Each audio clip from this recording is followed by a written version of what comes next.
Welcome back. Well, the puck drops for Game 1 of the Stanley Cup Finals in Edmonton tonight, and the Oilers will be looking for revenge in a rematch of last year's final with the Florida Panthers.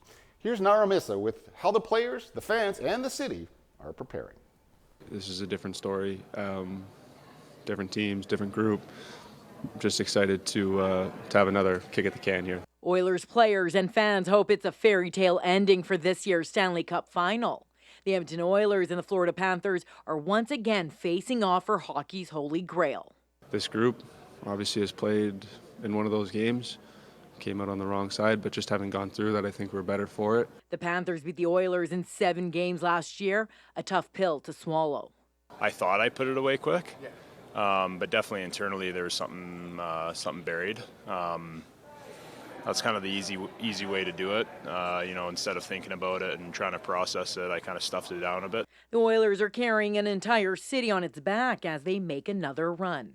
To do the ultimate goal would be a massive accomplishment for this whole city, and something that we're going to do our very best to do. Tuesday was media day as Edmonton again was thrust into the hockey spotlight.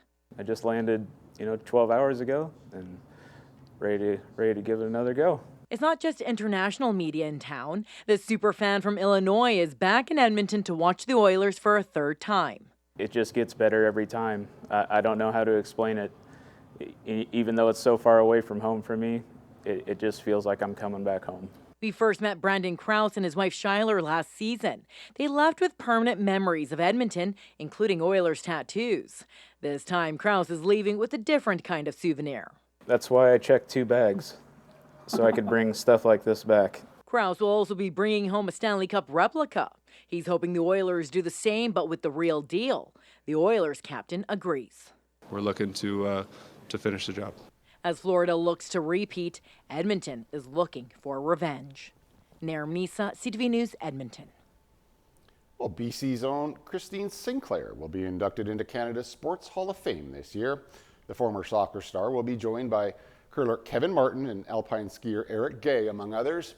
The class of 2025 will receive the Order of Sport at an induction gala on October the 29th in Gatineau, Quebec. The Sports Hall of Fame has inducted over 750 Canadians since opening 70 years ago.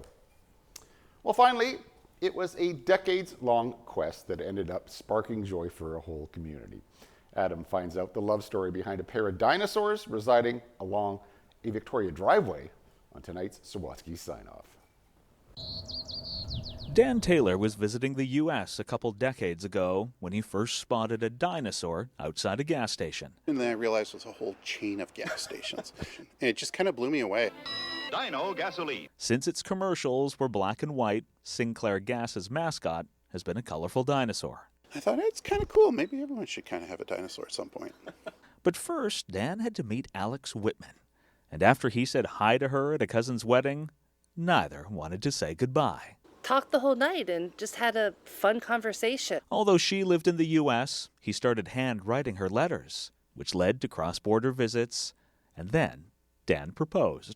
I said, I think you're the one too. And then he flew down and we eloped. Eventually, they staged a more traditional ceremony and had a couple kids. The only thing missing was a gas station dinosaur. But it's impossible to get a hold of one. Although Dan had tried everything he could to buy one for decades, he didn't know Alex was secretly doing the same, and finally did. And amazingly, it fit exactly in my car. And the tail comes around, is like pointing here, and I'm like, oh, please don't get in a car accident. After avoiding a prehistoric impaling, Alex staged an unforgettable Father's Day surprise. It blew me away. I was just like, I felt amazed and loved. Dan and Alex's kids gave them names. This is Gerald, while the one with the mustache is Maurice. When we're dead and gone, our kids aren't going to want, china or glassware. They're going to want the dinosaurs. Before they moved, their old neighbors begged for Gerald and Maurice to stay because they proved to be such a Jurassic spark for creating community. There's a lady that took a walk every day and petted the dinosaurs. This used to get decorated at Christmas.